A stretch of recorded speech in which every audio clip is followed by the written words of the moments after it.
Hey, to start off our show this weekend, we have some very exciting news to share with you.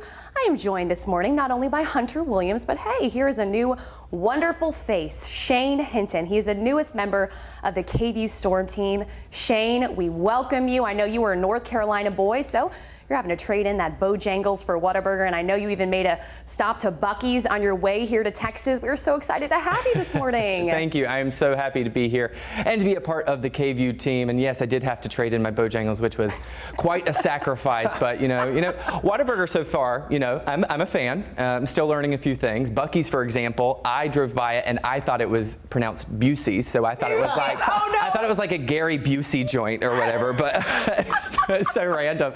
But I'm slowly but surely getting accustomed to the area, so far it's been great. Yes, I've been following you on Instagram. You've been doing all the Texas things. You went to Torchy's Tacos. What's your review of that? Did you have a good time there? Solid. I had a few recommendations from our chief meteorologist, Erica, and right now I can assure you that the food gets an A+ on my grading scale, although I don't know if my slim fit suits are going to fit in about a month or two. That's the thing. Austin really is a foodie city. There's almost too much food, and it's overwhelming, isn't it, Hunter? That's what it was like for me when I got here. It's like going to college. You get like the Austin 15 when all of a sudden you're eating like Torchy's and so Taco Cabana every day.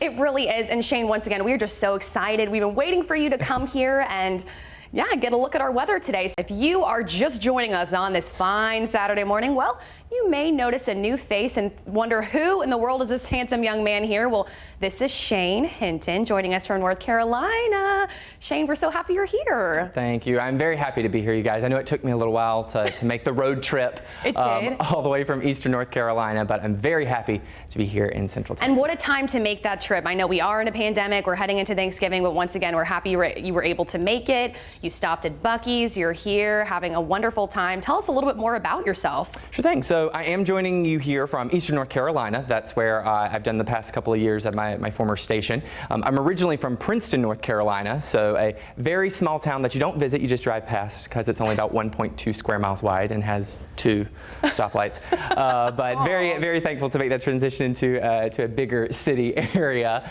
And I went to the University of Miami for both my undergraduate and graduate degrees. So very, very well versed in tropical weather. But I know Central Texas has its own kind of breed of weather, I've been told, and that I've been learning for myself. Isn't that right, Hunter? That's right. We can still get some tropical issues here in Central Texas, though. Don't get it twisted. But let's talk more about what it was like in Miami. So did you have any hurricanes or tropical systems that you dealt with when you were there? Oh, I think I've lost track of how many I was gonna say. I dealt with. I was there for 7 years, so I saw my fair share and then had even more during my time in Eastern North Carolina. I believe, and North Carolina, it's the double whammy there. This is Shane Hinton, and he is new to the KVUE family, and Shane joins us from North Carolina. Shane, we want to hear more about your journey heading on down here to Texas. I know you brought your dog and your mama. Tell us all about it. Yes, that's right. So I made a 2-day road trip, kind of took it from Eastern North Carolina to New Orleans, and 1 day there, and then headed on into Austin. Had to deal with a little bit of some pesky weather driving through the Carolinas, but thankfully a safe commute nonetheless. And you're right, I do have a little fur baby, is what I call him. His name is Stratus. He's a rescue pup after Hurricane Florence. He was actually found in the streets in South Carolina after Hurricane Florence moved through. So I was in South Carolina during Hurricane Florence. I covered it. I was in Myrtle Beach, and that was quite a storm. The flooding was devastating, and how cool, though, a positive little light out of that. Exactly. I like to say he was my little ray of sunshine that came out of it. And whenever the day I adopted him, I stepped outside and then I saw stratus clouds in the clouds or in the sky. So I was just like, you know what?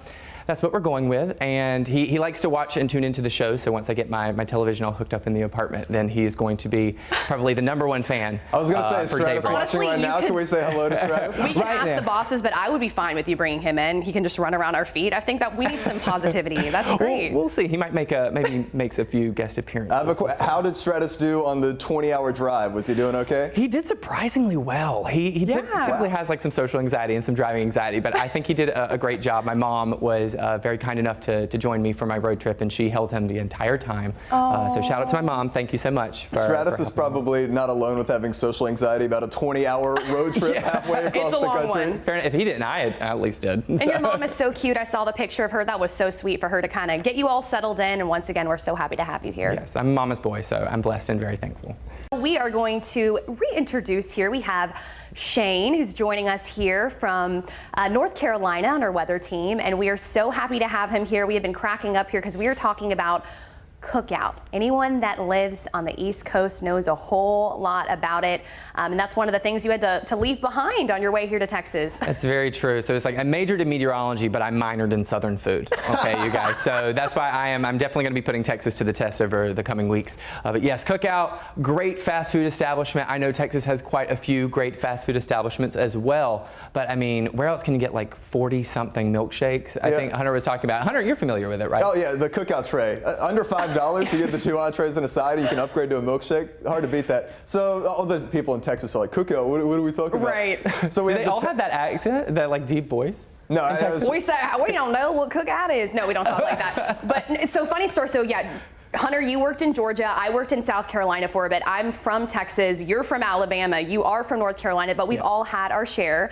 And it really is. I rolled up to the menu the first time. My jaw hit the floor. I was overwhelmed. Where do you begin? It was like 7 pages long. It was just a lot. It's almost like a drive-through cheesecake factory in the fact that you're like, your fingers get numb from flipping the menu so much, but you just get like cross-eyed looking at the order. But those milkshakes hit different. I mean, there was so much to choose from. It was great. A little bit of a price difference too between the Cheesecake Factory and Cookout. I did do a little bit of traveling in a couple of jobs back out on the West Coast, so I'd like to say I've tried. So you're familiar with it. I am like a fast food connoisseur at this point. But like I said, I've been very happy with what I've been seeing here in Central Texas. Though I do say that has to be the theme for this morning. Are we just hungry? We're hungry. This shift does make me hungry. It's an entire fast food show. Yeah. It is. We have been talking all things. And once again, Shane, we're just so happy to have you here. Coming from North Carolina, I was cracking up earlier because I saw someone comment on your thing that Texas doesn't have seasons like North Carolina does. It has been very warm this past week. We are the welcoming committee for this young man right here. We have Shane Hinton joining us this morning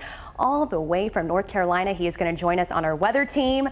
We are so excited, and just before the show here, we were talking about how the trees, you know, they really change colors out there, and they not as much here in Austin, but they're getting there. They're getting there, right? Yeah, no, that's right. Fall is my favorite time in North Carolina, and I actually, outside my apartment, I saw a few leaves changing. Saw some fall foliage, although it doesn't really feel like it. So I have to ask Hunter, what have you been doing with this weather? Because we all know it's the meteorologists that control the forecast. See, I'm going to be a little bit jealous if I've been doing doubles this weekend the whole time, and temperatures away in the 80s, and you show up and things plummet down, and we actually get some cooler weather. I'd be a little bit jealous. I packed it in the car with me and drove it all the way from the East Coast.